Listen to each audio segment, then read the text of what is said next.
Hello everyone, and welcome to today's second webinar of our series Copernicus Marine Essentials. So my name is Gail Enaf-Sterbik, and I'm a training officer at Mercator Ocean International, and I'll be one of your hosts for today. So as you know, we will have a series of 3 online webinars, and today we will show you how you can access the data and download it, and then a few examples on how the data are being used in some research work. So before we start, we are going to go through some house rules and guidelines to help you follow this webinar in the best possible way. So first, please do not use the chat that you see on your right-hand side for your questions. You can use it for small talk or to say hello to us. But if you have a more technical question or if you have any other question, we will use the Q&A section on the website. So on the top bar of the page, you will find the Q&A button. And if you click, you will see an area dedicated to the Q&A. And that's where you can ask our speakers your questions of today. And so as you know, we will have one big Q&A session for all of the speakers. So if you could write to which speaker your question is for, we will deeply appreciate it. And next to the Q&A session, you will also find a survey about the webinar series that you can answer at any time. Another point concerning the Q&A, as the last time, we will try a new thing, which is giving you the opportunity to speak directly with our speakers. So to do that, you can use the function raise your hand on the Zoom bottom bar. So it should be in the more option on the bar you have, and then you will see the raise your hand function. So during the Q&A session, we will give you the microphone for a maximum of 3 minutes, and you can discuss with the speakers. So please, we just ask you to use this function for relevant questions about the presentation and the Copernicus Marine Service. And we also advise you to put your question in the Q&A tab, I've shown you earlier, just in case we don't have time to do it, and we can put it in the post-event report with the unanswered question.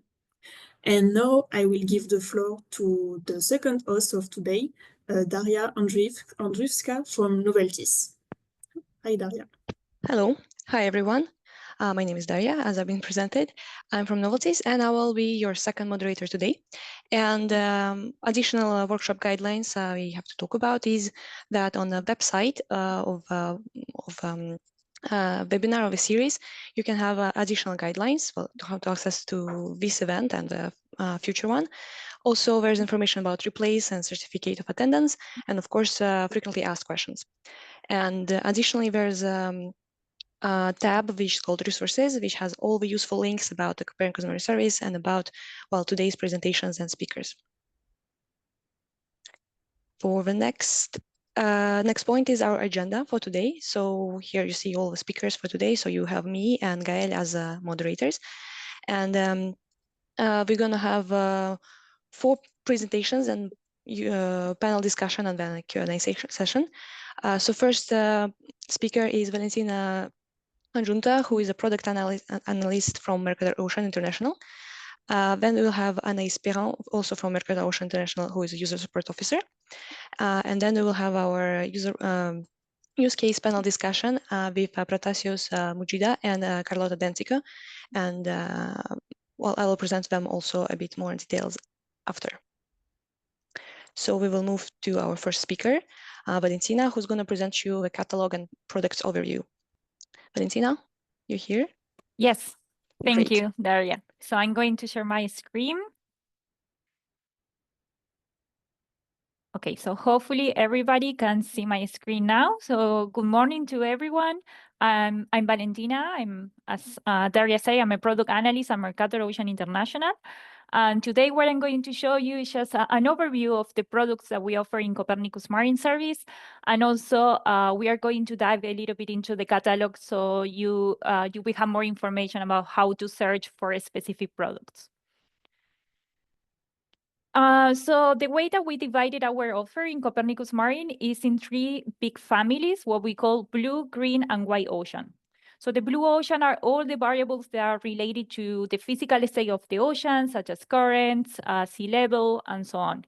Green ocean are all the variables related to the biogeochemical part of the ocean, such as primary productivity, turbidity, and others. And then we also offer variables related to the sea ice, such as sea ice concentration or thickness, and that is what we call MyOcean. So just to give you a little bit more detail of the kind of products that you can find in Copernicus Marine. So we have products for different regions all over the world. So we have global products that can be applied everywhere, but also we offer high resolution products for the regional European seas, as you can see, like Arctic, Baltic, Mediterranean Sea, and so on. And we also offer products in different temporal coverage. So we offer multi-year products. That means that they are covering from 10 up to 45 years of data. Then we offer products that are almost in near real time, that it can be daily, hourly. And then we also offer forecasts from 2 up to 10 days. These kind of temporal coverage you can find for the products of the 3 big families that I mentioned before, for the blue, white, and green ocean. And the data for this that is used for these products are coming from observations that it can be in situ or satellite, and from numerical models, which assimilates observations. Just to give you a little bit more detail about the different sources of data, as I mentioned before. So we have data coming from satellite observation. In Copernicus Marine, we offer 2 types of levels for satellite products. So we offer the level 3, which are daily composite products. They can be from a single or multi-sensor. And then we offer level 4 products, which are daily interpolated, and it can be weekly or monthly composites. We also offer products that are coming from in situ observations that can come from from a wide range of instruments. It can be from Argo floats, from research vessels, from CTDs, gliders, XVT, and so on. And also we offer products which are coming from model data. So for those who don't know, a model is a 3D numerical representation of the ocean that assimilates what we call real data. This real data is basically satellites and in situ observations that are assimilated into the model. So just to give you a little bit more idea about what kind of variables you can find in our products. I'm going to explain a little bit for blue, green, and white ocean. So for blue ocean, you can find information regarding the sea surface height. You can find information for wind, waves, temperature, salinity, and velocity. And the resolution, it can change depending on the region that you're looking for, but the resolution range from 2 kilometers up to 25 kilometers. The data, the temporal resolution, it can be hourly, daily, monthly means, for example. You can also find information of forecasts up to 10 days, every day. You have also 30 years past time series for most of the variables here. And also the data is being updated daily. So in our catalog, we have more than 300 products, and 218 products are describing the physical state of the ocean. So for the blue ocean, you can find more than 200 products in our catalog. Then for the green ocean, you can find information for turbidity, zooplankton, nutrients, oxygen, pH, chlorophyll A, light attenuation, reflectance, and many other variables as well. The resolution, the spatial resolution can vary from 100 meters to up to 25 kilometers. Also, you can find hourly, daily, and monthly mean data. You can also have access to 10-day forecast and 30-year past time series, and also the data is being daily updated. And in our catalog, we have more than 70 products that are related to the green ocean. And then for the white ocean, you can find information coming from models and satellites for sea ice concentration, sea ice velocity, snow, albedo, iceberg, sea ice thickness as well, and many other variables as well. The resolution, the spatial resolution can change from 2 up to 25 kilometers, depending on the region that you're looking at. And then you find data that it can be hourly, daily, and monthly memes. Also, you have the forecast up to 10 days and the past time series up to 30 years. And we have more than 40 products related to the white ocean in our catalog. And just to give you one example of the 300 products that we have in our catalog, this is our top product, which is the Global Ocean Physics Analysis and Forecast. This is our product for the global ocean that is coming from models. And it has a resolution of almost a little bit more than 9 kilometers, the spatial resolution. And for the temporal resolution, you can find datasets that are hourly, daily, or monthly. You can find data for this product from 2022. And the variables that you can find inside this product are temperature, salinity, sea surface height, velocity, mixed layer depth, and many others. You have forecasts up to 10 days and 50 levels in depth. And this model assimilates data from sea level and sea ice concentration and thickness from satellite observations, sea surface temperature as well. And from in situ, it assimilates temperature and salinity profiles. So as I say, we have more than 300 products in our catalog. So how do you find these products? So for that, we are going to our website, so I can show you exactly how to access the data. So this is our website. So when you go to our homepage, you can go to Ocean Products, and you will have access to the Copernicus Marine Data Tool, where you have all the products, as you can see here, available for you.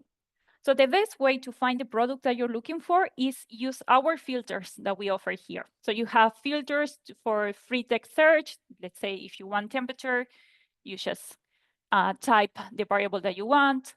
You can also specify the time range, the depth range. You can specify the universe of these big families, as I mentioned before.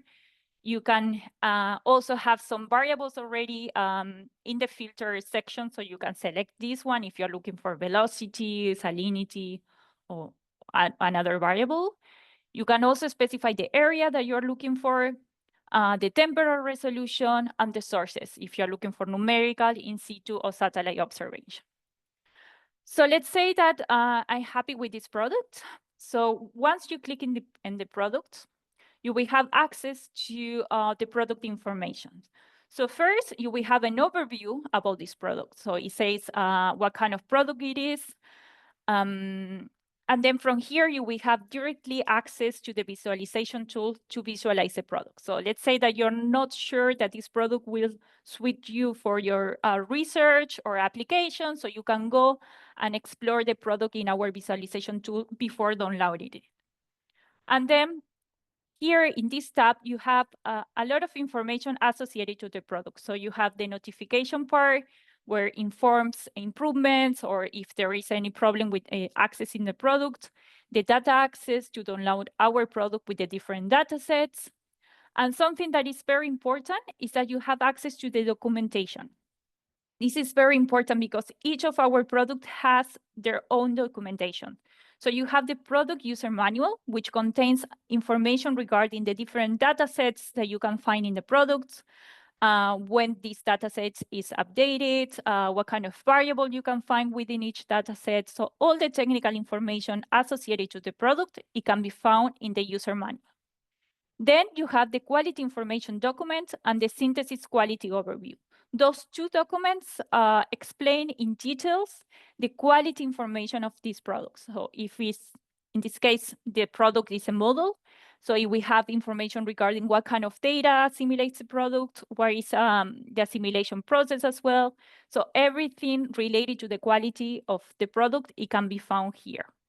Then you have access to the product quality dashboard, to the roadmap, and also something that is important, to the DOE, which you can use for citing this product in your research. Then you also have information regarding the use cases. So these use cases are applications submitted by our Copernicus Marine users that are using this specific product for developing this application. So here you have many examples about how users are using our data to develop applications that it can be used for other users. And finally, here at the end, you have all the data regarding the metadata associated to the product. So you can find the full name of the product ID. So you can find the source. So in this case, it's a numerical model, the spatial extent, the spatial resolution that this product has, the temporal extent as well, the temporal resolution. So this product has data sets that they can be hourly, daily, and monthly. It's a model that has 50 levels in the vertical. And you can see here all the variables that are contained within this product. So you have temperature information, salinity information, current, and so on. And then, of course, you have other information, such as the blue markets that this product can fit. The data assimilation, in this case, is a model, so it assimilates data. So you can see here what kind of data is assimilating, the frequency that this product is being updated, the format, and who is the producing center that is producing this data.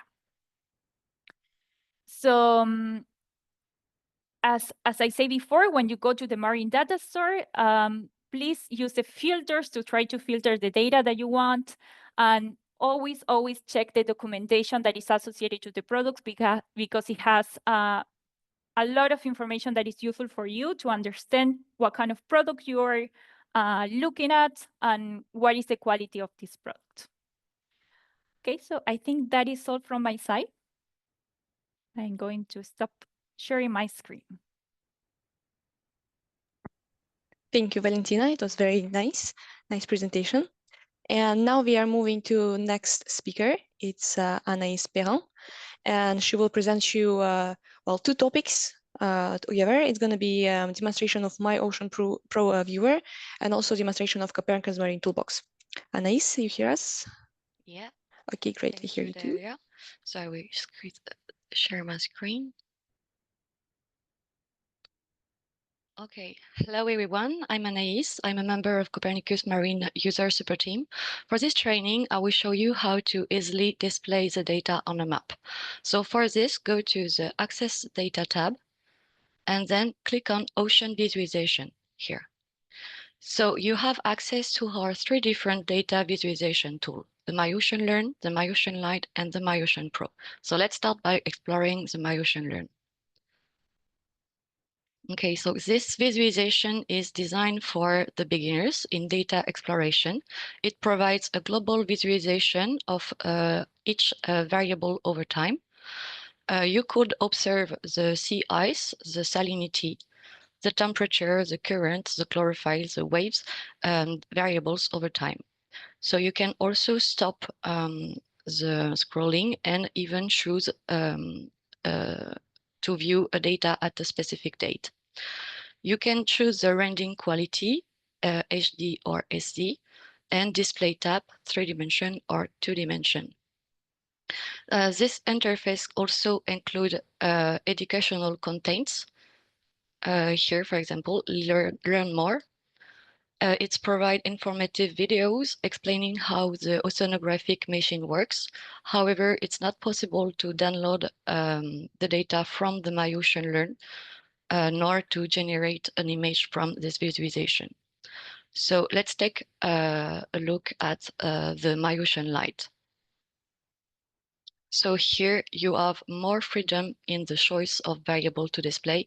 11 can be selected compared with the 6 of the MyOcean Learn. So all these variables come from near real-time handcast and forecast models. You can grab the map by holding down the left mouse button and zooming using your mouse wheel. You can also access to the bar at the bottom of your screen that is represents the time series. The weightage area indicates the time range for which the data is available. You can zoom in and out on this bar using your mouse wheel and select a specific date. You can also use the right and left arrow on your keyboard to steps through time here by day. On the right, you notice another bar that allows you to display the data by depth, only visible for three-dimensional variables. You can zoom in using your mouse wheel and use the up and down arrow on your keyboard to move around the depth scale in 10 meters increments. In this light version, you can also click on a location on the map to automatically generate the data in a graphical form at that point.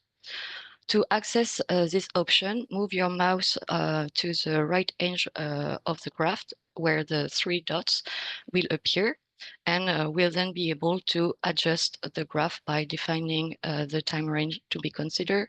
You can also export the data in netcdf, CSV, or SVG format, and you can also delete the graph. The light version of MyOcean does not support any other download method. However, you have access to the sharing tool here, which allows you to share the link of your visualization, or download an image or a videos of your visualization, or even generate an embed link to integrate your visualization into your application or website, for example. So you also have the gear icon here next to the share icon to access the settings, from which you can connect, disconnect, change the background map, or select a few other options. The information icon here lists the keyboard shortcut available on this interface. You can also contact the support using the Talk to an Expert button. I will come back to this at the end of the viewer presentation. So we have covered all the features offered by the MyOcean Lite, but if you want to display data at other resolution, like for a specific region, or need to download more data, then you need to go to the Pro version of the MyOcean, accessible from the MyOcean Lite via the Go to Full Viewer link, or from the previous page. So I will back to the previous page, and I will reset my interface. So now, when you first arrived on the MyOcean Pro, you will see so the interface displaying default layer, like the seawater velocity, the seawater potential temperature, the concentration of chlorophyll A. The little blue eye next to the layer names indicate that the variables is visible. So you can choose to hide it by clicking on this eye, or even change the priority order by dragging them up or down. On this interface, you can also change the projection using the arrows for the north pole projection or the south pole projection.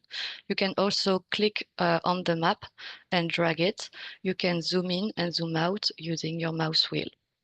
Unlike this, the two visualization tool previously presented, here you must search for the product from our catalog that best meets your needs. To find the product we need, we simply click on Add Layer here, and this takes us to the Copernicus Marine Data Store, where near 303 products are available. So this product I classify in various ways: the most popular, the recently viewed, the new in Copernicus Marine, and so on. Under each thumbnail, you will find information about the project. So you have the project name, the data acquisition mode, the spatial resolution, and the number of the depth level if it's three-dimensional dataset, the temporal resolution, and its variable. The filters columns on your left lets you refine your search by entering keywords, specifying the desired time range, three-dimension data with the depth, selecting the type of the variable, specifying the geographical area, and many other parameters. So for example, let's say we want to download a daily Mediterranean Sea temperature data between 2018 and 2020. In this case, I will specify my time range in in this section for the 1st January 2018 to the 1st January 2020. Sorry, January 2020. All right. Then I will click on the temperature, Mediterranean Sea, and I want to daily data set. So we are then offer several products. We can see that the first is based on the oceanographic model by this icon on the top right-hand corner and by the indication about under the product name models. The other are satellite observation, as you can see by the satellite icon and the word satellite. So I will show the model product. So clicking on the product redirects you to the product description page, which provide an overview of the useful detail and the useful details like the full name, the product ID, and the classification section. And you have also other tabs on your left, like the notifications that tracks incidents, improvements, and maintenance, current or past. The data access show you all the data set in the project and explain how the different download method. Each data set for each data set you will find links to the service currently available, the subset, files, and map. By clicking on the small information button here, you arrive directly on the articles of our health center by linking with the chosen access mode. These articles are there to explain how these download modes work. So you also have the contact tab that allows you to contact the user support. And then the documentation sections provide a link to product documentation, as well as the link, a link on how to cite the product in your work. To visualize products variable, click on Add to Map. And here, all the data sets with the temperature variable will then be displayed. If you are change your mind and want another variable, so click on All Layer at the bottom of page. So in our case, I will add the data set for the daily data set temperature. Here, I click on Add to Map. And I see here that the fixed message appear in orange on my layer, telling me that the selected date is out of range. So just click on the message and the last date available will be selected. So we may remove any layer we don't need by clicking on this cross. So you have several small icons under each layer. The download icon to download the data. The information icon returns you to the product description page. The layer icon here is to change the currently open variable to another contained in the same product. Here I visualize the seawater potential temperature at seafloor. You also have the gear icon to customize the layer and the log icon to apply a logarithmic scale. The gear icon lets you to change the appearance of the layer, so you can adjust the opacity of the layer. You can also change the color map. You can invert the color scale or use the discrete color scale where you can add, delete, or redefine a threshold. And you can also define the minimum and the maximum gradient values. And for example, if I enter, if I want data between 20 and 22 degrees, I can also choose to hide the out of band data using this button or not. You can also use the auto button to automatically set the minimum and the maximum values based on the current map view. For vector data like current, you have other style parameters. You can change the style, so are only solid, or solid plus particle, solid plus vector, only vector, or only particles. All right.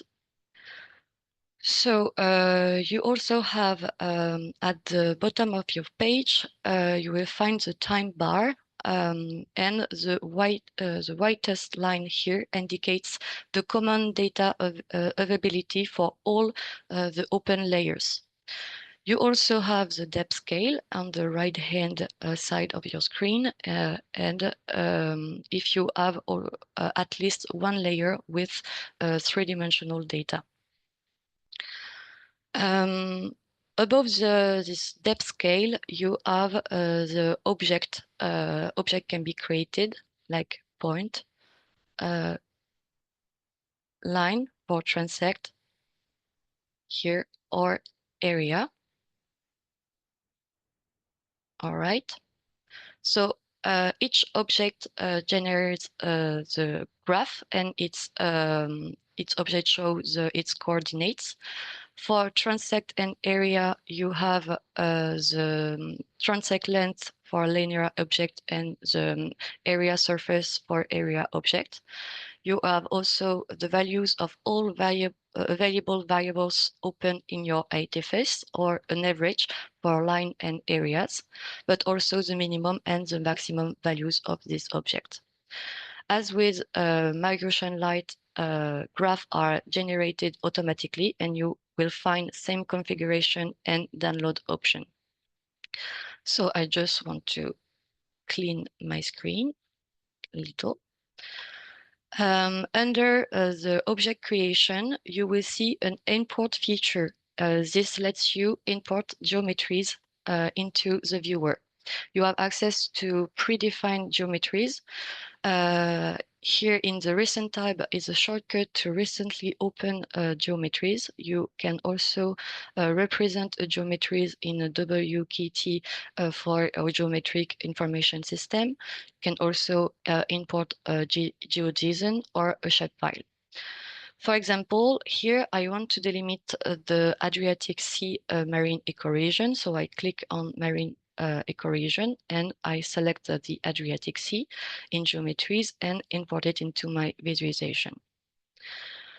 Another feature is the ability to combine objects, which is very useful when you want to compare data from different regions in a single view. So here you have the statistics and the data for the Adriatic region and for my sea object here. So for greater visibility, I'm going to ungroup this object and remove the area I don't need by clicking on the cross. So under the import option, you will find more settings, advanced settings than light, allowing you to connect, disconnect, change the base map color, display toponym, change the projection, or define the units for object and more. So let's see how to download the data. So go to the download icon, but you must be logging. So the registration is free to download. If you are not logging, the viewer will prompt you to do so. So I enter my username and my password. Okay, so in the geographic area, you can either type manually your coordinates or use the define on map option. So with this option, you can draw directly on the map, or you can also select an existing object like this. So let's say for the moment, we only want data for the Adriatic region. The date range must be with the time period available. So you can use the as in map option. Oh, sorry. You can use the as in map option here to automatically use the currently view date. So here I'm going to indicate the 1st January 2018 to the 1st January 2020. And you also have the depth range is only visible for three-dimensional data set. So you can enter the range of interest or use the as in map button. So here, let's keep to the surface data. You also have the also download, allows you to download other variable contained in the dataset at the same time. So when you're ready, the download buttons allows you to directly download your customized data from the MyOcean interface with the limit of 800 megabytes limit. The automate buttons allows you to overpass this 800 megabytes limit using the Copernicus Marine Toolbox. Two download templates are proposed, one executable from the command line interface and another from the Python interface. The browse file option is for retrieve the original files as distributed by the producers, organized typically by years and then months. So this file contains all the data for the entire geographical area concerned for that date. So, but note that when you download the data from an object, it's download everything within the rectangle bounding that object and not just the object exact shape. If you encounter any problem, you can consult the Help Center article without leaving your page by clicking on the small bubbles at the top, talk to an expert, and going to the Help tab. So for instance, if you're looking for information on how to use MyOcean viewer, so simply type MyOcean. But here my connection is bad, so I will just refresh my page. Oh, okay, you have the Help tab and you can search for MyOcean articles. So here you will find our articles on each the three viewer, the MyOcean Pro, the MyOcean Learn, and the MyOcean Lite. In our article in the MyOcean Pro, you will find a Q&A section here that may be a great use to you. Or you can also contact the user support by clicking on the message tab here, ask a question, and Blue, our artificial intelligence companions, will use our knowledge base and articles to help answer your question. You can always opt to contact a human support team member. As MyOcean has also a sharing feature accessible from the share icon. So you can do the same from the Lite. You can share your link of your current visualization, create an image or a video. You can also generate an embed link to include in your own website or platform. And finally, there is an information icon here that details all the keyboard shortcuts you can use on the MyOcean. So now I've finished introducing you to the feature of the data visualization tool. I follow up with a presentation of the Copernicus Marine Toolbox, our high performance download tool. Sorry, and group. And okay. So as I said earlier, you can download the data from the MyOcean as long as your data request does not exceed the 800 megabytes limit. If you wanted 2 years of data, not just for the Adriatic Sea, but for the entire Mediterranean Sea. So for example, I will define on map the Mediterranean Sea, for example. So the data here, oh, sorry, I just for the 1st January 2018 and the 1st January 2020. All right, so here the data requested will be in order than the gigabyte. So in this case, you need to use the toolbox. So to do this, you can either do a search from our help center or ask Blue directly. For example, I could ask him, how do I install the toolbox? So it takes a few seconds for Blue to generate an answer using the resources provided and with the connection. All right, so it's quickly. So Blue show me the different usage options for beginners. Here is to download a executable file. For intermediate is to install the toolbox, and for advanced is use the Docker method. So let's choose the simplest method here. So I will tell him that I'm interested in the executable file,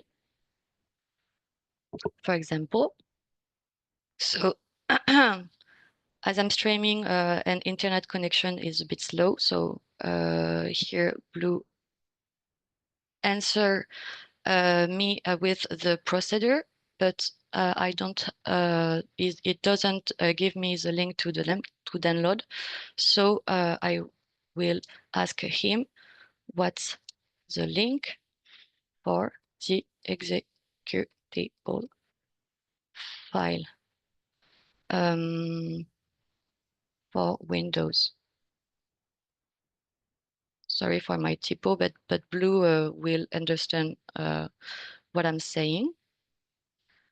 So here Blue provides me direct link to download this executable file according to my operating system. So here I will click on it and the download start.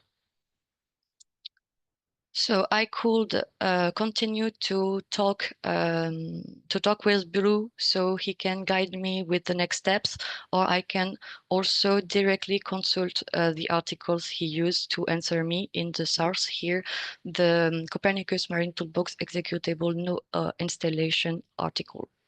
So when I click here, I have these articles.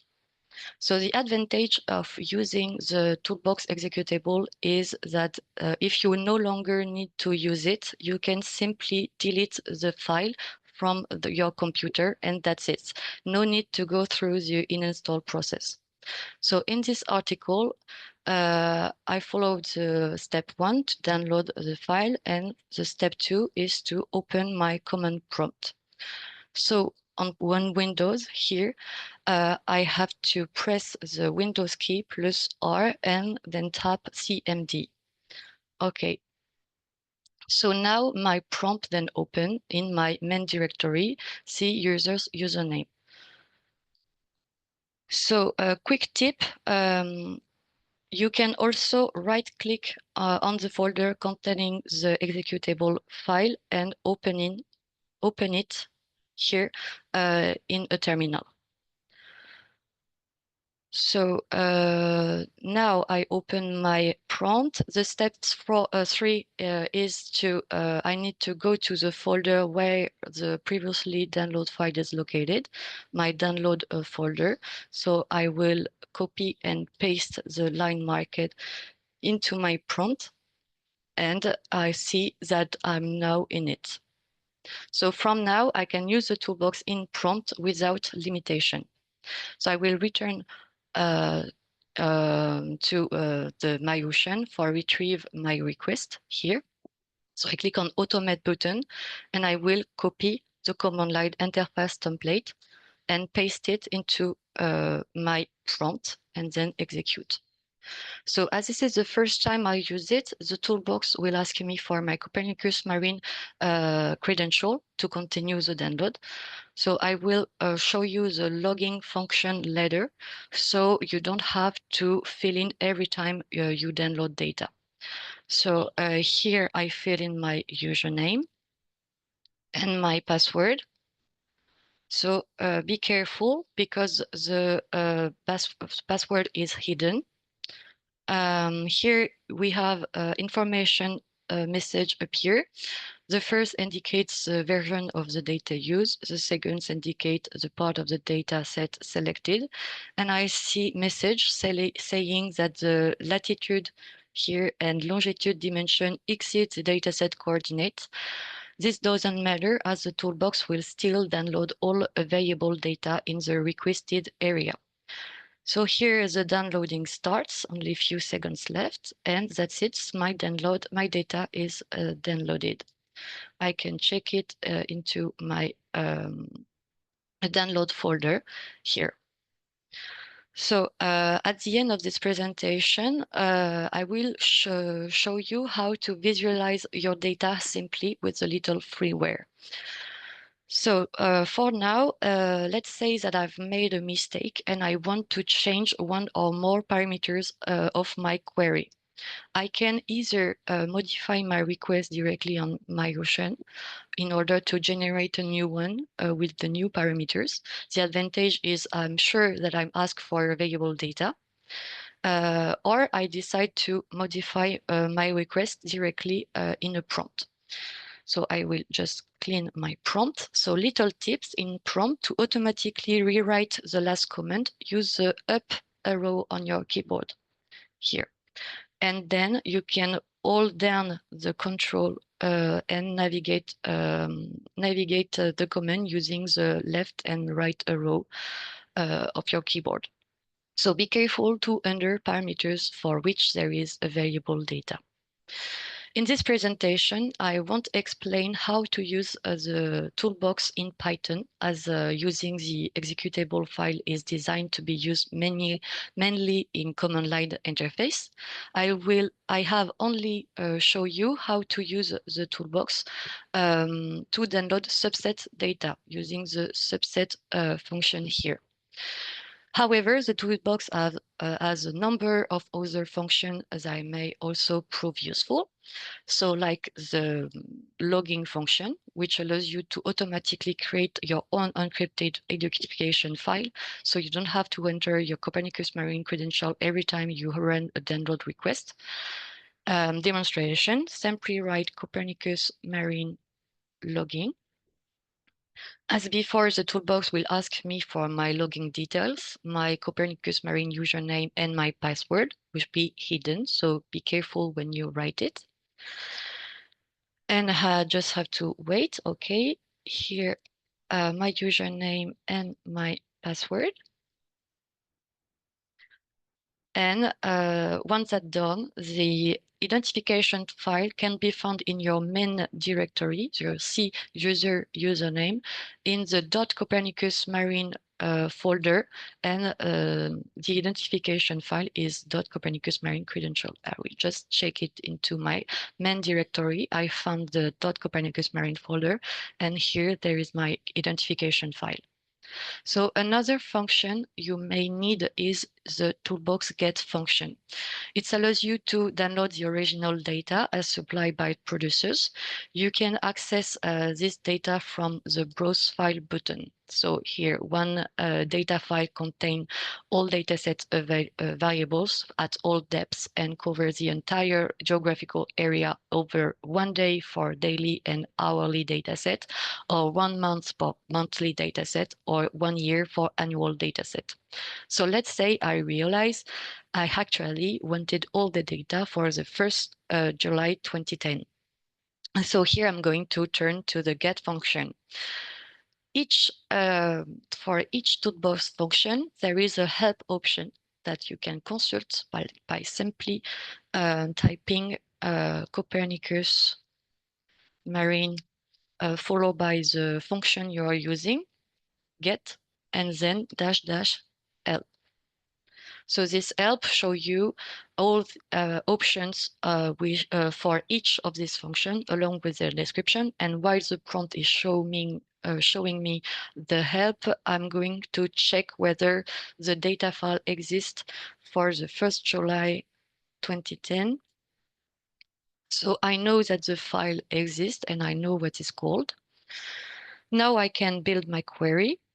So first I start by calling the toolbox, Copernicus Marine, and then the function get.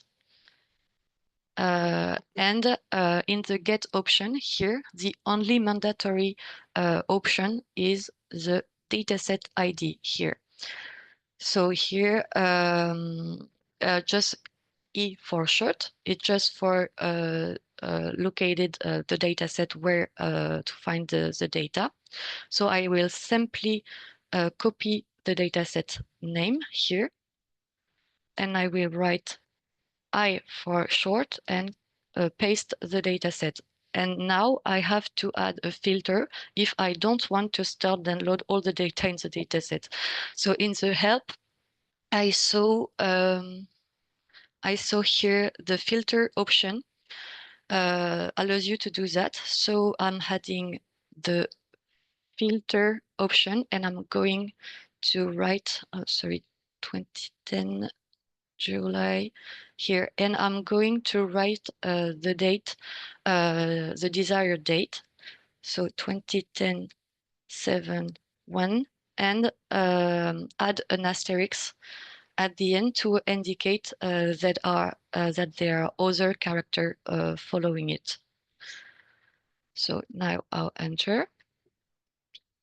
And while the download is running, let's take a quick look at other useful options, such as the output directory here option, which lets you specify the folder in which you want to store your data, or just O for short, or the dry run option here, which lets you to view the size of the requested data, for example, without downloading it. So now the download is complete, and the data file is in the new folder with the product name here. So here is the product name, the dataset name, the year, month, and there is my data file. So I would like to end this toolbox presentation by showing you the Copernicus Marine Toolbox section of our health center.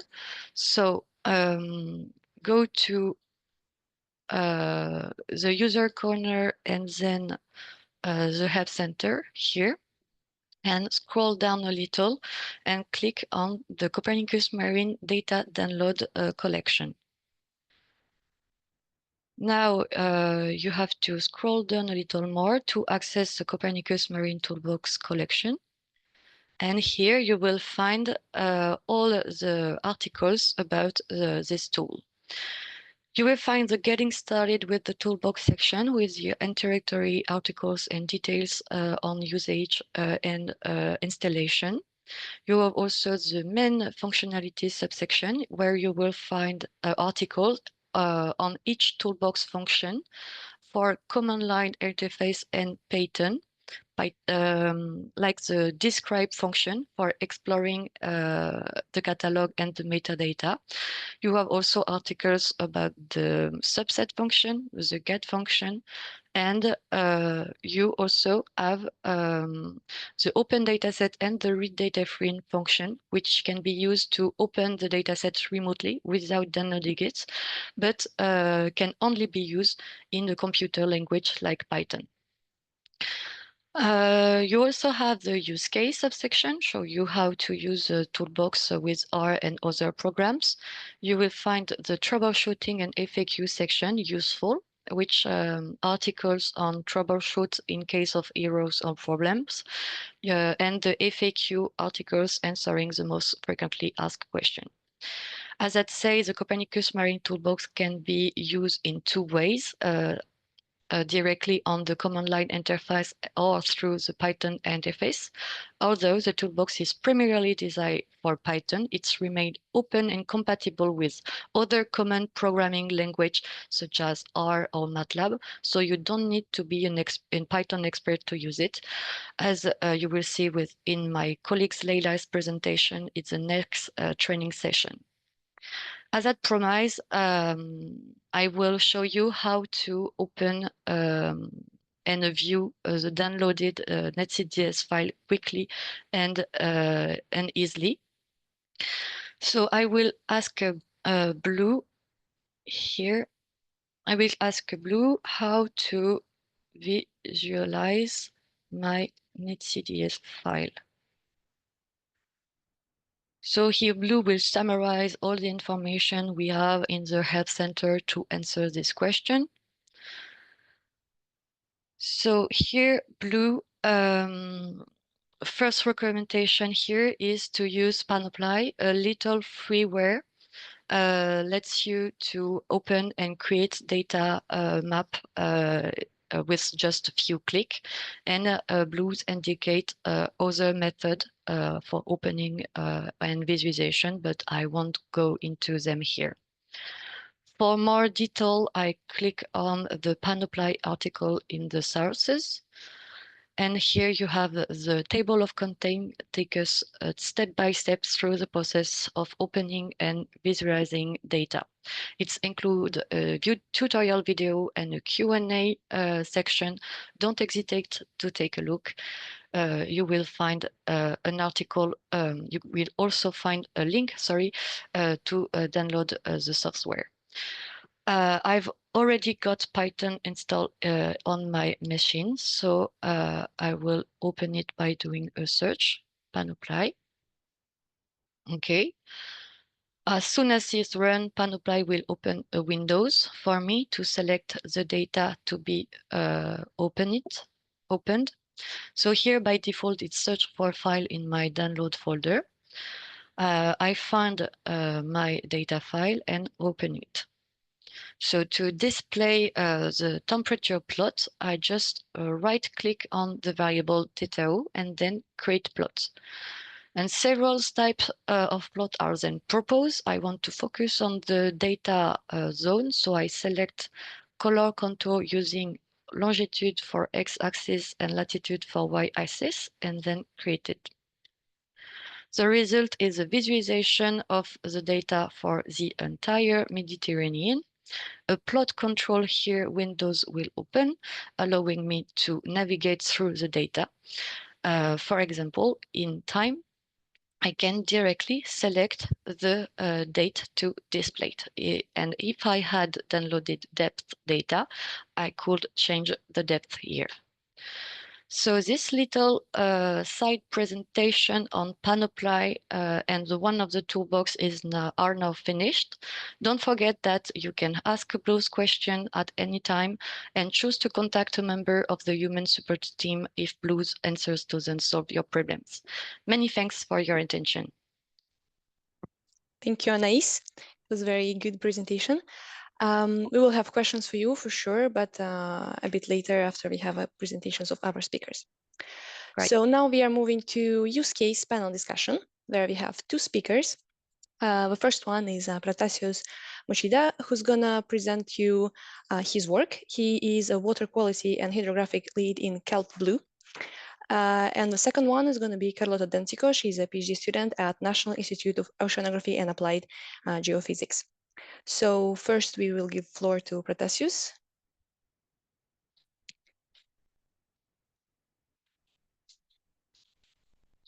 Okay, Pratasios. Daria, can you hear me?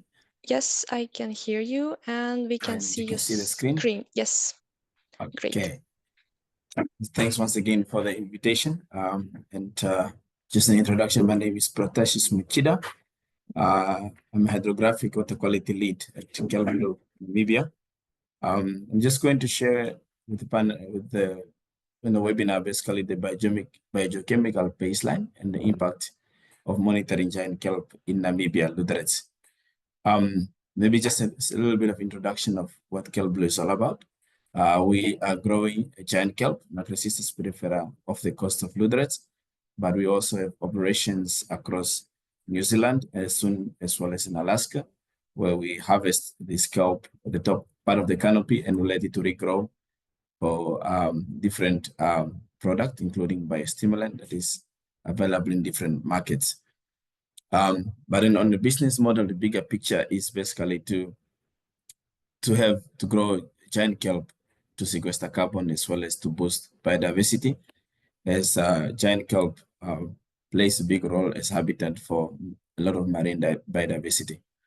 So what we decided before starting the farm is to develop a biogeochemical baseline to monitor the changes in ocean geochemistry, to compare these biogeochemical parameters with the pilot farm, and then to develop a baseline study, and then to see the impact of that.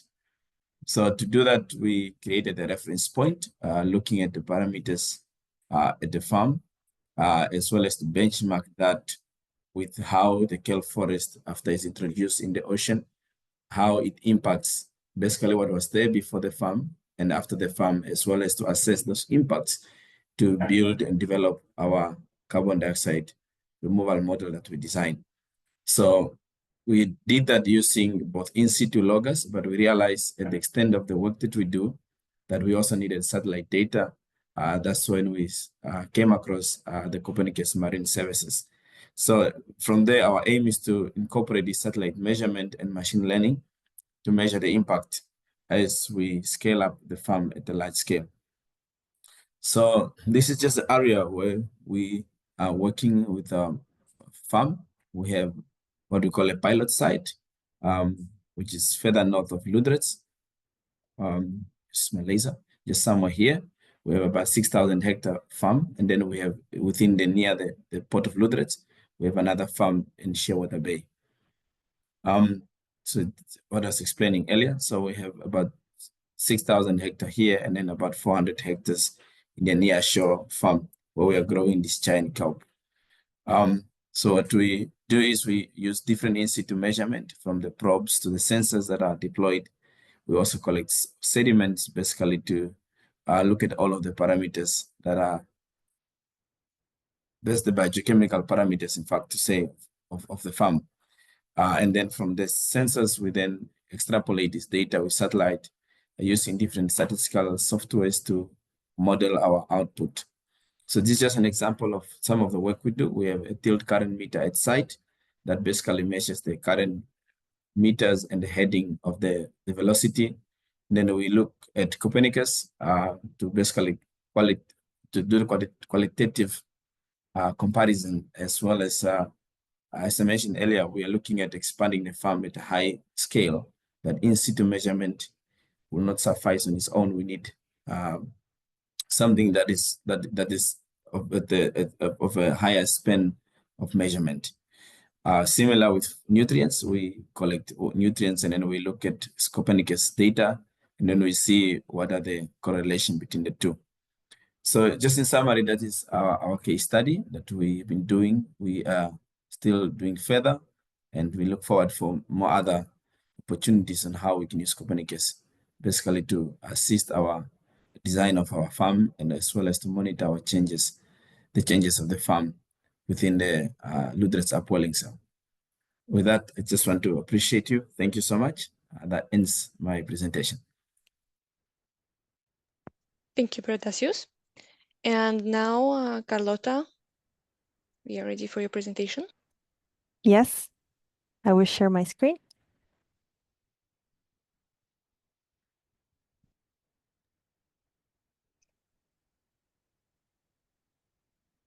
Okay, so you should be able to see. Yes, we see your slides, yes. Okay.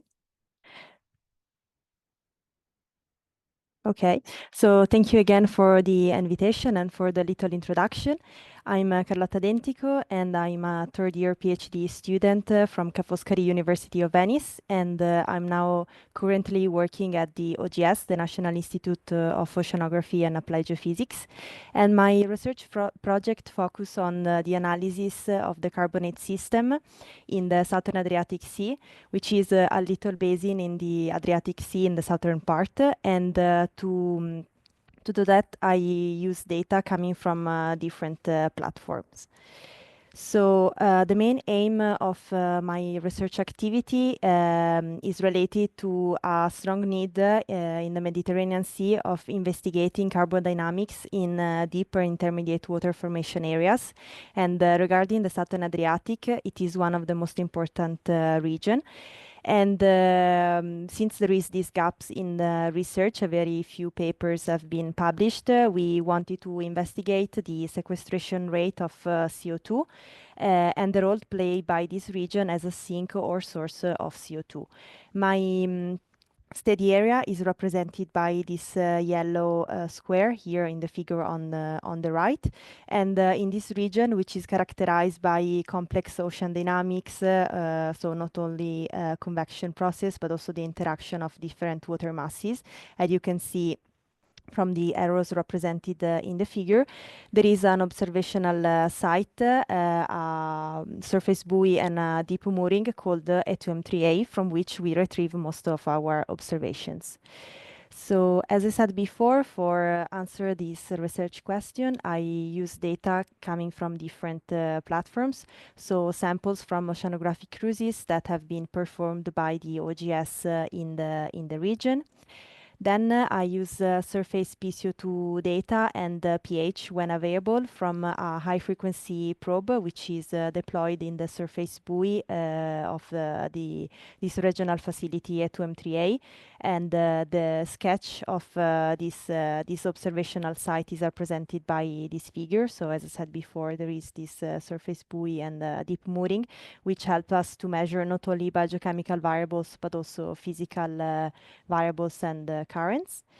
And also I integrate my in situ observations with the model outputs from the Copernicus Marine Service. I mainly use two biochemistry dataset specific for the Mediterranean Sea. One is the reanalysis and another one is the analysis and forecast, and also the reanalysis interim, but I will show the data later. And also physical reanalysis for the Mediterranean Sea. And finally, Argo float data to increase the temporal resolution of my physical variables. So these are just some of the results from my study. So here I wanted to compare and to increase the temporal resolution of my in situ data that are represented by these blue dots in this time series. And as you can see, there are a lot of gaps in my time series. And when we compare the Copernicus data, we saw that there was a good agreement between the two data sets, especially in representing seasonal dynamics, which are really important for PCO2 dynamics. And similarly, when we compare other two products of Copernicus, because in the figure before I show only the daily reanalysis, here I also include the analysis and forecast in orange, and also the reanalysis interim with a yellow curve. And also in this case, we can see that there is a good representation of the dynamics of PCO2, and especially the reanalysis interim and the reanalysis and forecast. They also represent this wintertime increase that we can see, for instance, in January 2022 or 2021 and 2024, that are also well resolved in terms of dynamics, but less in terms of absolute values by the other two Copernicus products. And just to conclude, there is a good agreement between the two sets of data. So Copernicus data revealed to be a good tool and useful tool to characterize surface carbon dynamics. And this is very important for my study because I can use this data to increase the temporal resolution of my observations and to study long-term processes. So in the future, monitoring programs should include data coming from different platforms to increase our understanding of carbon ocean dynamics. And I thank you for your attention, and I will publish the results of my investigation soon in this paper. And if you want to have, or you have other questions, just keep in touch, sending me an email. And this is my team. I also want to thank you. And that's it for my side. Thank you, Carlotta. Thank you for your presentation. And now we are moving to our use case panel discussion, specifically to the questions. And well, we invite both our speakers, and we will have 3 questions to which we allocate some time in which you both can share your experience, your opinions on that. And the first question is, what's one surprising or unexpected insight you've gained from working with this data? So with data from platform. I don't know who wants to start. And Well, Carlotta? okay. Yeah, okay. So one very surprising and unexpected was the spatial resolution of the Copernicus dataset that I found, because apart from extracting time series from a set of data around my observational point, sometimes I also use the visualization tool of Copernicus to compare different regions, and we saw that some local dynamics are really well resolved, and we also got some insight in the differences that we can see between different part of this little sub-basin. So this was something really surprising for me, because with biogeochemical data it's always very difficult to gain insight, and having a product like Copernicus that can give very precise information that match with what we observe, which is expected, and we were like happy, and we were, as I said, we wanted to see this, but you know, when you see that in reality, it's different. So that's one point, and the other point is also the facility through which it is possible to retrieve this data from Copernicus, because sometimes looking in different data stores, or tools where you can have some biochemical data, it's always very difficult to access the data and understand how you can download the data. So that it's also a very good point, and yeah. Okay. Protasius, you have something? Yeah, maybe just to add on that, I think I agree with Carlotta. I think one of the main thing that's surprising for me is the resolution. For the past years, we're seeing the resolution getting better and better, especially the nearshore farm that we have. In the past, even the pixelated images were so difficult to get it, but now you can see actually it's getting closer, and comparing it with our in-situ data, you can really see, there's not that much of a difference. I think the second thing is the availability of products, especially carbonates parameters. That's something that's new that has come in, that has helped our work a lot, as well as the different productivity products that you're putting in. It works with what we are doing here. And then the last one, which I think this one it's more surprising, because it was after the presentation that I did, and that is the exporting data using shape files. I've been importing data through NetCDF, and then using snaps as well as Panoply. But I think today I realized, okay, I actually haven't explored much. So there is another way where I can input data to use with shape files, so which is impressive, that I'll say. Yeah. Okay, great. So I guess, well, yeah, both of your insights are kind of correlating in terms of accessing the data and also having a resolution of data.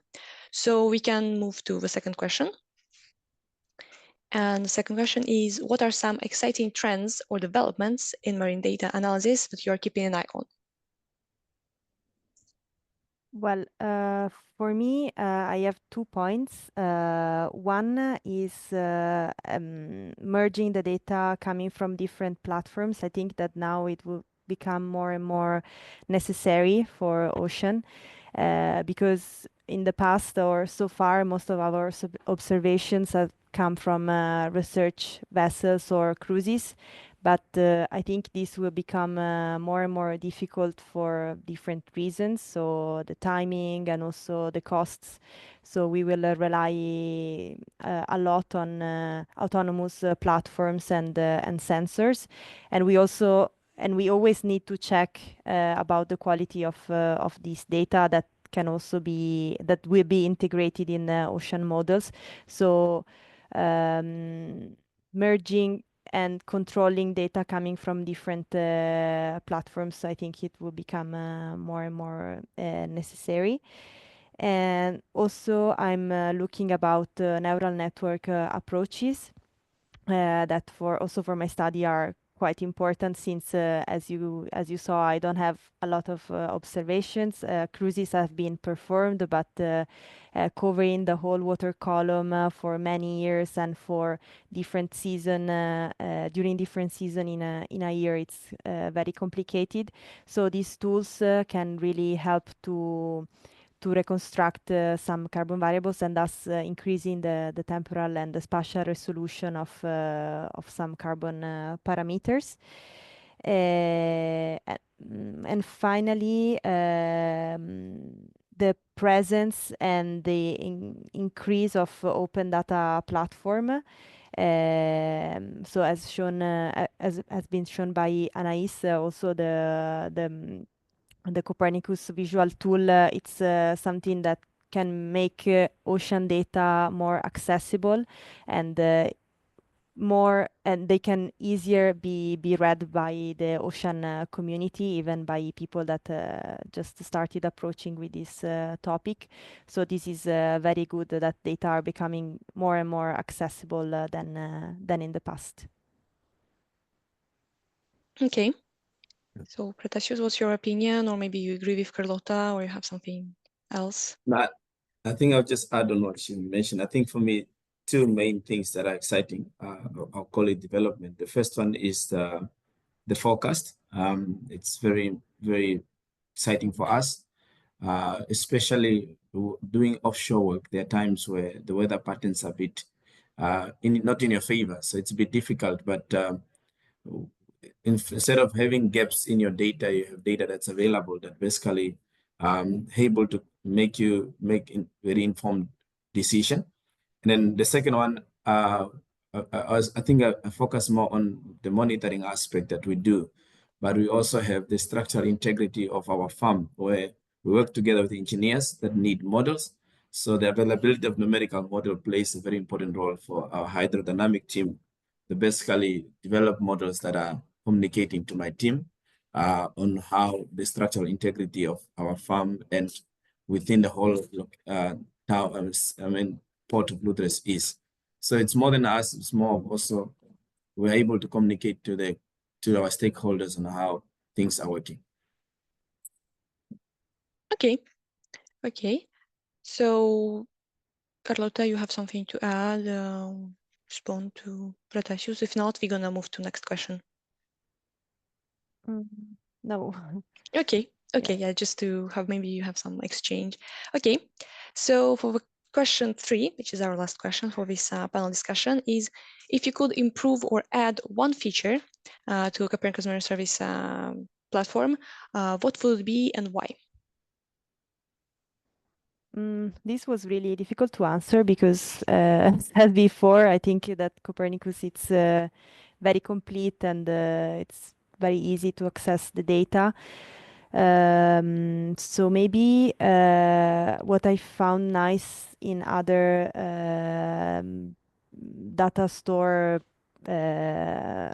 tool, let's say, is that there are some articles that cite that you can find the articles that have been used the data of Copernicus in this case. So maybe list of references where you can access to papers that have been worked with the data, so you can easily check what they did and how they treat the data. So you can search for these publications quite easily using a heavy search tool, but maybe having an additional section in the page related to every Copernicus product, it's a lot of work for you. So maybe, I don't know, having a link that authors can include in their research paper that directly publish the paper also on Copernicus can give a lot of visibility of the paper and also to the products, because you see that, I don't know, a lot of researchers have been used this data for different analysis, and I think this could be something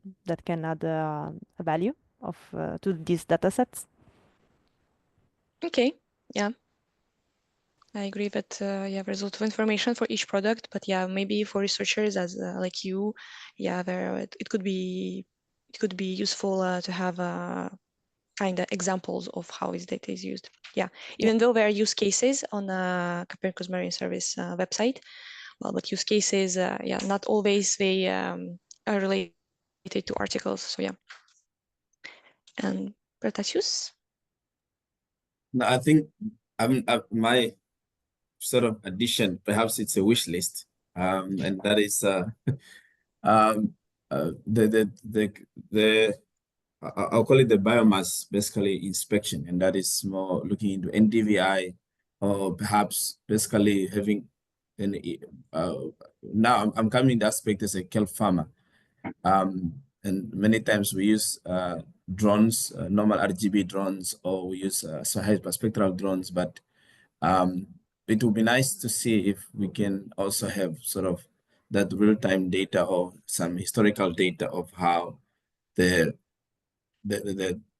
basically how the whole kelp forest is working. We have, I think, the works that's been done by Kelp Watch or the European Space Agency, how they look basically quantifying the whole vegetation. I think it's something that would be interesting, but I'm not sure if it's something for now. But I'm just trying to imagine what European Space Agency are working with what Copernicus does, and it just become one nice, powerful package. Yeah. Okay. Thank you for your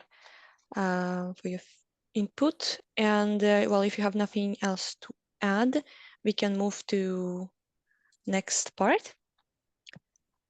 So now we will have a Q&A session. It will be held in two different, let's say, parts. So first half is going to be a little chat with the speakers. We will have more precision on this part later. And the second half is the questions on Slido, which we already received quite a lot. And before we move to Q&A session, just a quick reminder. Don't forget that replays and presentations, replays of today's and presentations that we shown today, they are all available on the website of a webinar. We will be available in a few hours, as well as certificate of attendance. And yeah, don't forget to take a look at the polls of webinar series to let us know your feedback. What do you think? How did you like it? So moving to Q&A session. Gael wants to present you something. Yeah, so now we will go to the first part of the Q&A session, where we will give you the opportunity to chat with the speakers. So I see that some of you already raised their hand on Zoom, so I will give you each the turn to speak if you want to ask a question. And yes, so I will start with Eugenie Buna. I'm sorry if I mispronounced the name, but now you should be able to speak if you want to and ask your questions. Hi, good morning. You hear me well? Yeah, we can hear you. Yes. My name is Evgeny. I'm working in microbial toxicology. And first of all, thank you very much for today's webinar. It was very interesting and descriptive. I think I have the two questions, maybe specifically to Anais. It's regarding, is the Copernicus data set helpful to get data for the river estuaries per se? Because from the previous webinar, I understood that, for example, with Riccardo Martellucci, there was some specificities of getting the data for the coastline. So I think the upper part of the estuaries are going to be much more difficult. And if I may, one more question for like a general question, if it's relevant to compare the measurements from Copernicus data sets, but from the different sensors, I believe. I checked that there are such availability. I hope I was clear with the second question. Thank you. Okay, so your question is to how to know the sensor used in the dataset? That's it? So how precise are the sensors for the data from the river estuary? Not precise sensor. When you're looking for data, you have those different product using satellites or models or in situ product with a different sensor. If you're looking for a sensor in a specific sensor, so you I think that you have to search for an in situ product which have many sensor available and different data. So I recommend to use the in situ TAC dashboard. This is a dashboard created by the in situ producers when you can refine your search by selecting by specifying a sensor, and you have if you're looking in our help center and you type in situ TAC sensor, in situ TAC dashboard, you may find the link, or you can also ask to Blue. And this since this dashboard is designed for a specific designed for this kind of data. So for other products like models or satellites, so you will find the information in the documentation section of the products. I don't know if I answer well your question. So sorry if it's not. Yeah. Yes, thank you. It was helpful. And then regarding the second question, as I saw that, for example, for the area of my study, there's sometimes availability of the two different, let's say, sensors or like the data sets. Can I cross compare them and there will be it will make sense, because I believe it's two independent data sets. You when you do interpolation of the data, when you create a model, let's say it's not in situ measurement, it's the model one. Can I compare them and say that that's why they're precise? Compare the data of well, you can just check on the quality information product, but as a user support, I'm not an expert, a scientific expert, so I don't give you the scientific answer for which product can most fits with another product for the comparison. So maybe you can ask a question to the health center, and then we forward your question to the specialist and the producer directly.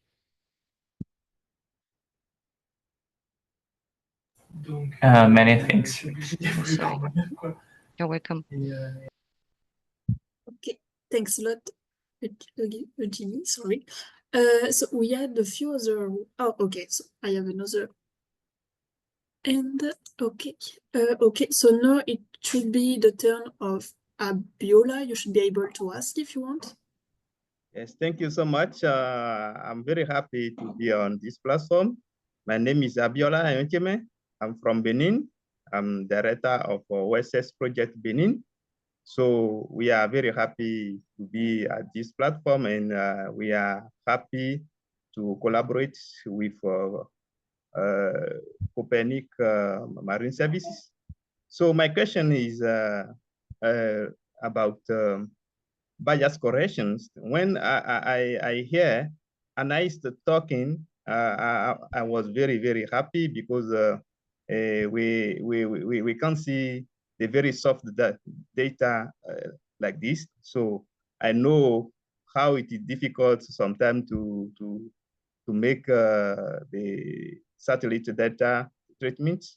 So my question is, do you have any help to correct bias? Thank you.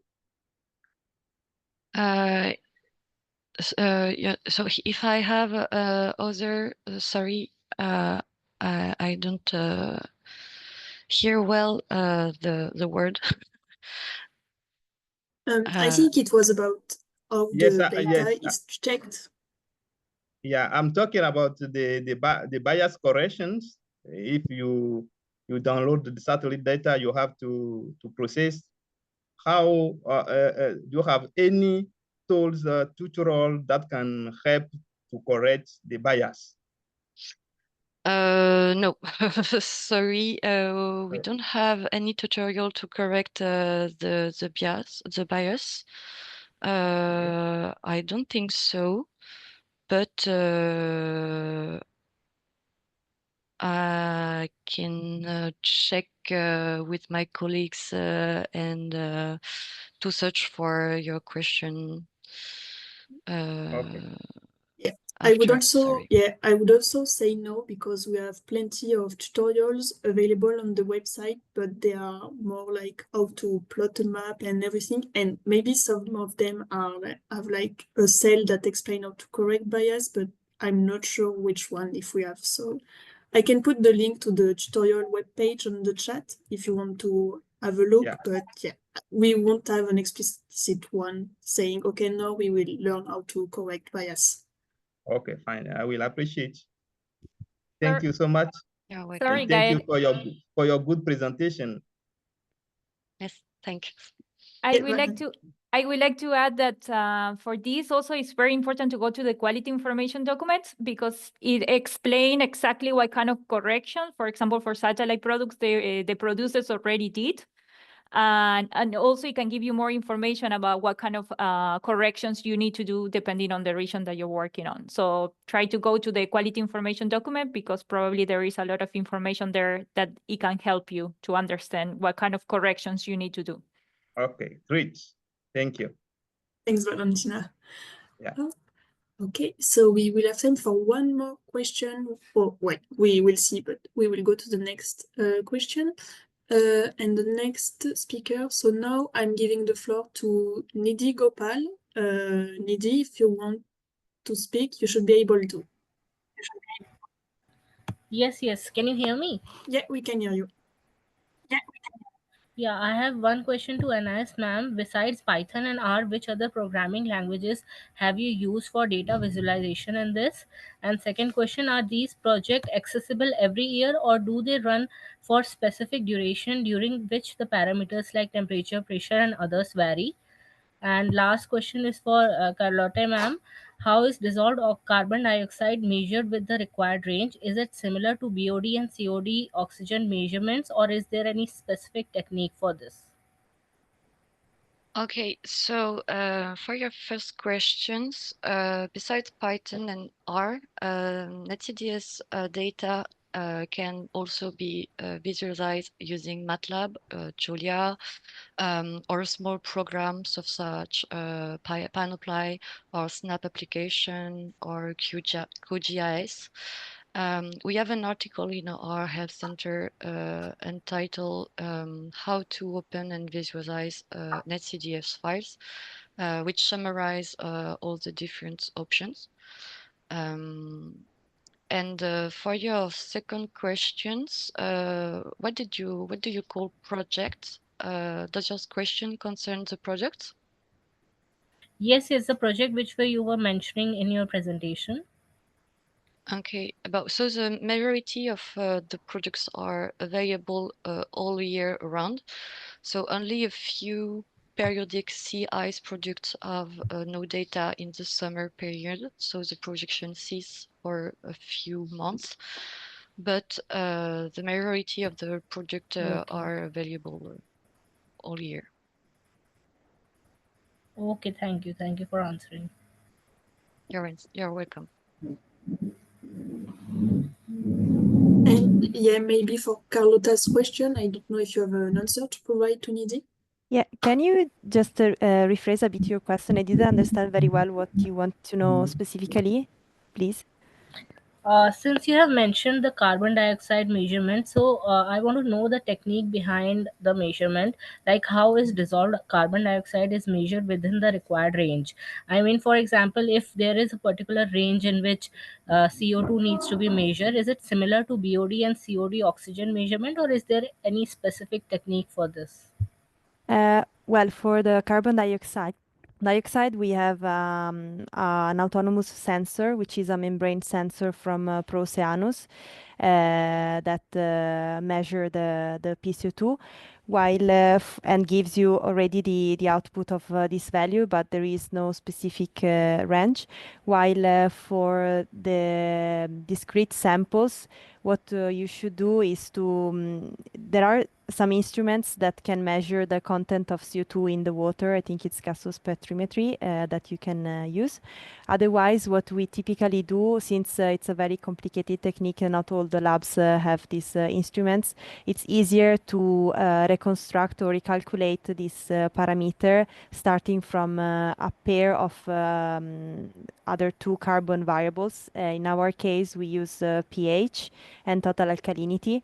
So collecting these two samples and analyzing the data in our lab, we can then use a program, which is a CO2 system, by which giving as input pH, alkalinity, nutrients, temperature, salinity, and pressure, in situ temperature and also the lab temperature, you can then derive the content of CO2.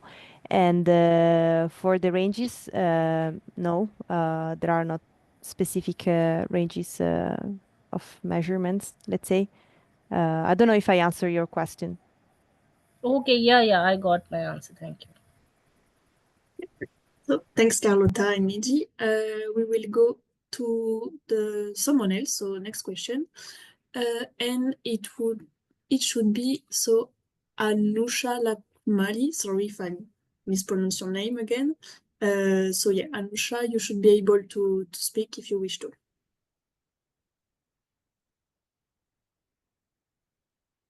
So I see that you're Thanks for the presentations here. I wanted to ask for the Indian Ocean, will you be having hourly current data available? All the global data sets that you have now, I think, are for daily current data. Do you have any plans to have hourly current data sets available for Indian Ocean? All right, so we will check in live. So I just will share my screen in the MyOcean Lite for live demonstration, a live search. So share. I just will share, replace the actual sharing. Yeah, normally, yeah, you should, yeah, Okay, okay. all right. Perfect, thanks. So here, so here I will do a search. I will just, you want recent data or data for period past? Past data in 2021, maybe? 2021 Yes. to 2020. In the month of May? Okay. May? Yes, please. Right. For example, here. So for India Ocean, it's a global product, and we want velocity and hourly data. So I think the global analysis and forecast is the most correct data set. So here you have the hourly eastward seawater velocity or currently. Okay, so here I have the seawater velocity, and if I clean, so here is data for 2022. Okay, so we have to search for perhaps the counterpart of the global analysis 124. It's the global analysis 130. So here you don't have you don't have hourly data. Perhaps interim daily, interim monthly. So I first say that there are no data, but perhaps if I'm looking, if I search for another product, hourly. So here, so this is waves, it's in situ, and here I think it's 2020, but this is for the climatology dataset here. So, and here you have the multi-observation product. So I don't think that you will have the hourly dataset for the global for the moment that available. Okay. Sorry. Yeah. And do you know whether you have any plans to have them available in the future, or is it something that's not decided? We can check the roadmap projects once a year or twice a year. It depends on the product. There is the release of the product when the product are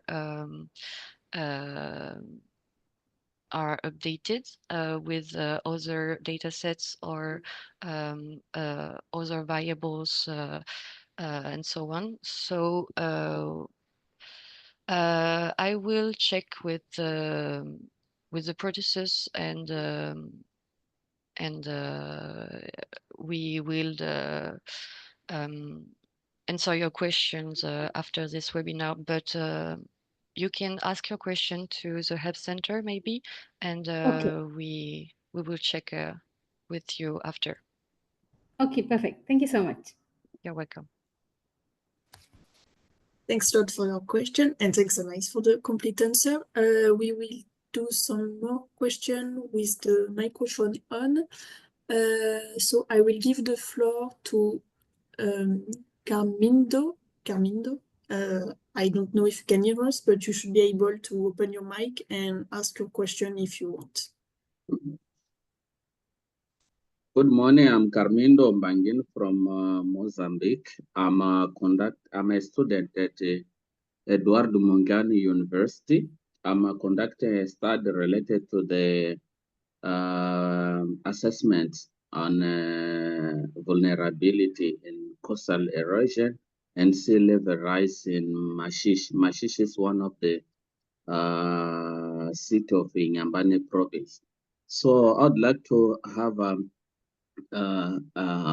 some tips in order to conduct this survey, how to assess the data satellite in for coastal erosion or sea level rise using this platform. Thank you.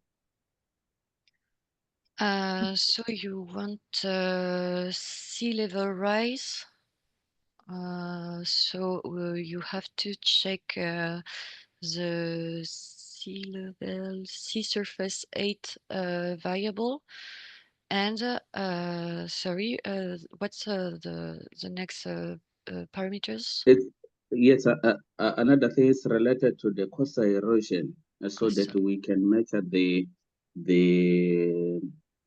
vulnerability of the community in order to see the coastline that is retreating or it's advising something like the movement of shoreline. Thanks. Okay, so for coastal data from the MyOcean viewer, I don't think so that you can filter these parameters. Coastal data, and just search for. Sorry, can you please show me your yeah, so that I can take note, or you can share the link? I'm not sure that we have data, so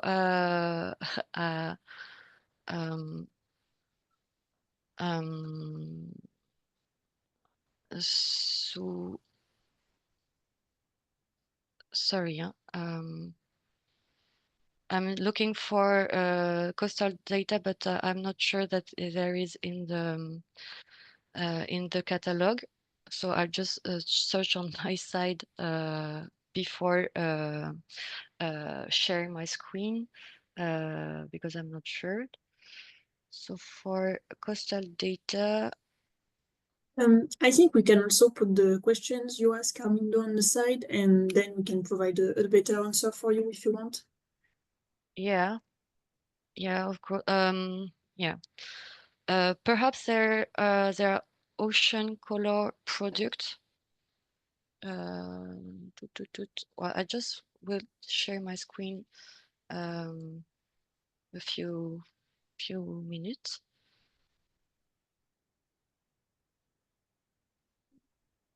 Valentina, I don't know if you wanted to add something.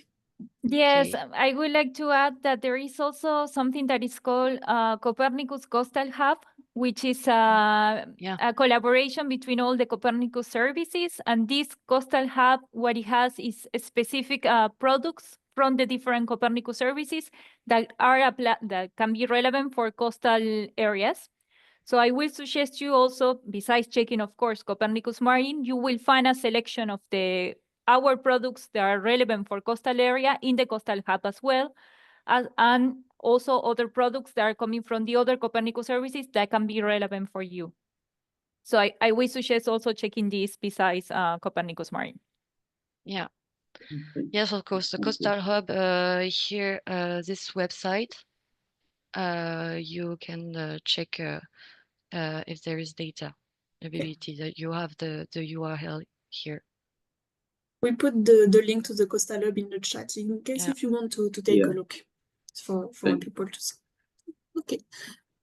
So thanks a lot. I think for the question with the microphone on, we will have to stop there to do some of the written question on the Q&A tab. So thanks again to everyone who raised their hand to ask question, and we will go to the next part of the Q&A session. And I will leave the floor to Daria now to take that. Thank you, Gail. So now we will look at some questions from Slido, which you asked us. And we will see them shortly on the screen. And first, I would address some of the questions. I think we have quite a lot. So first question is to Protesius or Carlota. If you had to predict the Escherichia coli concentrations, if I pronounce it right, along the coastline, which data or parameters would you use? So Carlota or Protesius, if you have some. Yeah, I can jump in. We have not really predicted E. coli, but we had an institution, a Minister of Fisheries, that do. Mainly for them is to inspect basically the different oyster farmers. So the work that we do doesn't really much look into E. coli, but yeah, I think I have to find out from the ministry and agency what type of parameters do they use. Yeah. Okay, thank you. Next question, also to Carlota and Protasius. How did you first start using Copernicus Marine data, and how did you come across it? I don't know if we mentioned it during our panel discussion, but. Well, it's just by chance. I mean, when we were looking at our in-situ observations, we thought that our time series was more complete, and so we said let's try to use and to see how the Copernicus data are behaving. And in this case, it was also very nice for us because the marine biochemistry products have been developed by a modelization group of the OGS. So for me, it was really easy also to access to many other information. But I started using the Copernicus data when I was doing my master thesis, and also in this case it was to have a better and to increase the temporal resolution of data in the Arctic Ocean. In that case, it was another region, another type of investigations, and in that case we also wanted to increase the layers because we had a deep mooring that was measuring temperature and salinity at different depth, but we wanted some information between in between layers. So we started looking at the model for these reasons. Okay, Protasius. Yeah, I think for me, the problem we had at hand caused me to stumble upon Copernicus. We didn't have any in situ data. Most of the cruise vessels that cruise liners, the research that does the monitoring is a bit further from where we are. And then a colleague of mine who has actually been so much working with CMEMS introduced me to that. So he explained it slowly, and then from there, I'm still learning. I'm not yet at the top notch of how it works, but that's how I came across it. I didn't have any other ground truthing data. So Copernicus Marine data is only one that was more meaningful compared to any that I've come across. Okay, thank you. Then we will move to another question. So this question to Anais. If you use and present any visualization from MyOcean, what is the proper way to cite it as a source? To cite the product and your visualization, you will find the articles how to cite the product in the Our Health Center. So you can doing a search directly on the Health Center, or you have in the documentation section in the product description page the link to the article how to cite redirects you to these articles, and then you just have to mention the Copernicus Marine into the credits, and we encourage you to check these articles. Okay, thank you. Well, the next question was, it's also to Anais or to Valentina. You talked about some variables related to depth. What is the datum of this depth? How is it determined the zero? So I would suggest for this, I think it depends on the product that you're talking about, if it's a model or in situ, for example. So I will suggest to go to the product user manual. You will have information there that explain this, or even the quality information document, because this might change depending on the product that you're looking at. Okay, thank you. And next question for Protasius and Carlotta. Are there specific features and tools on Copernicus Marine that you find particularly useful or unique, maybe for your work or overall? Well, for me, what Anais just showed that honestly I didn't know before this presentation, the fact that you could compare the directory from MyOcean to different regions. For instance, this is really useful for me because for the region I'm looking at, as I said, it's a region where dense water are produced, but also there are these dense water that are produced in the northern part. So for me, for instance, it could be nice and easy with this tool to see the differences between the two regions. So when the dense water is produced, how it is the partial pressure of CO2 in that region compared to the Southern Adriatic, and to look at differences. So for me, that was really amazing. And of course, then you need to do some additional analysis. But having this tool with which you can immediately visualize some patterns, and you can also download directly the things, it was really amazing. So thank you, Anais, for providing this information today. Cool. Protasius, you have something to Yeah, add? I think for me, the main features I look at is the biogeochemical layers, basically pretty much what Carlotta mentioned, and then also including net primary production, looking at chlorophyll A. But what I do basically is then have polygons at the side of my farm, and also because where we are, it's an upwelling cell. We also compare further north on the northern Benguela upwelling cell, and then further south of which is the southern Benguela upwelling cell. Then I compare those three areas, and then try to also go outside of the coastline of Namibia. Yeah, so I think it's just a comparison of using polygons and also looking at the currents itself, how they influence what's happening. Yeah. Okay, thank you. Next question is to Anais or Valentina. Could the Mediterranean products be extended a couple of degrees into the Atlantic Ocean? This would really help with wall effects in the Alban Sea. I don't know if it could be possible. Thanks. I guess it's more a question to not to user support, but the provider of the data. Yes, we can pass in the feedback to our data producers and see what they say. But yeah, we can pass the information. Okay, thank you. Next question. Hi, Anais. Is it possible to upload our own data to use on MyOcean? For example, to compare climate index I've created with some data on the data store. No, for the moment, it's not possible to upload your personal data into the viewer, but we take a note, and perhaps this will make next features of this tool. Okay, thank you. Well, question again for you, Anais. How to combine variables from multiple data sets? Variables are often spread across different data sets. Combined variables from multiple data sets. Also, in the MyOcean viewer, so you can just combine the graph. It's just superpose the data for a different region. But variable. Combine the variables. I don't think this is possible.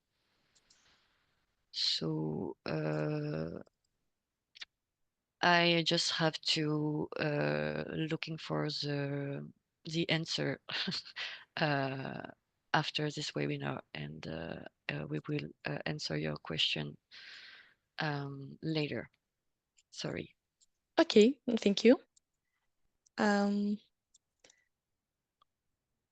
Let's look at this question. I find it challenging to find the data specification, especially when SCDF convention adopted by SMEMS. Could you give me some hints?